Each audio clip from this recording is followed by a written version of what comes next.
In this video, we're going to take a look at how to contribute content to our application with the Content Manager.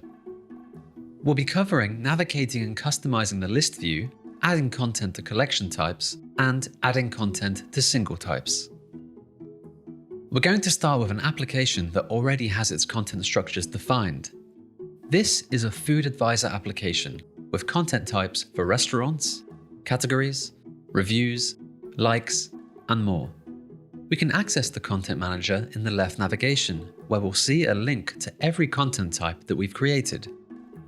When we click on one of our collection types, we're presented with a list view of all the data that has been previously entered.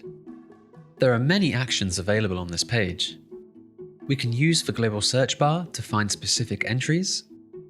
We can apply multiple filters to return a subset of our entries.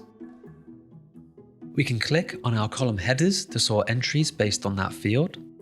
We can delete a single entry or bulk delete multiple entries. We can change the number of entries displayed per page and navigate the pages with the pagination tools. We can customize the columns displayed in the list view by hiding or showing fields. And if we click Customize this view, we can enable or disable features such as the search, filtering, and bulk actions. Here, we can also set the default number of entries displayed per page and the default sorting attribute.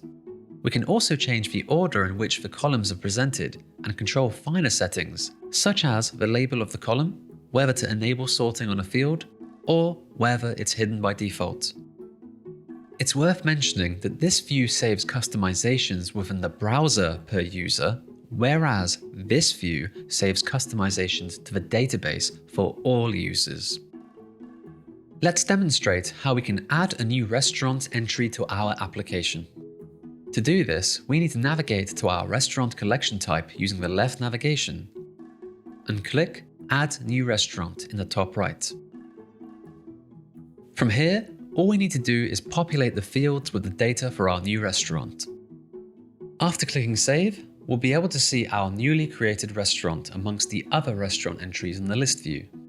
If we need to edit one of our content entries, we simply click on the entry in the list view to be taken to the edit screen. On the right-hand side, we can see the associated entries based on the relationship fields. We can click on these to view and edit them directly. We can click Edit the fields to be taken to the content types builder for this content type. And we can click Configure the view, which will take us to a page that allows us to configure the view for our entry. Here, we can change the title that appears on our entry. We can arrange and reorder the input fields.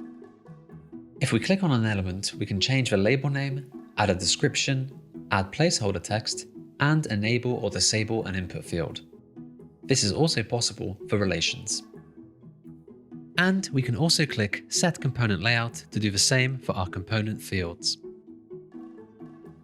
We can follow a similar process when adding new single type entries to our application. The key difference is when we navigate to our single type using the left navigation, where we're taken directly to the single entry instead of a list view.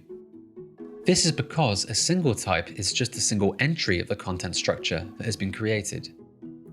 From here, we can populate the fields with the data for our new single type, and we can use the same view configurations as we did for our collection types.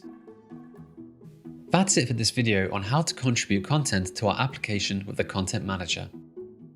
You should now have a good idea on navigating and customizing the list view, adding content to collection types, and adding content to single types.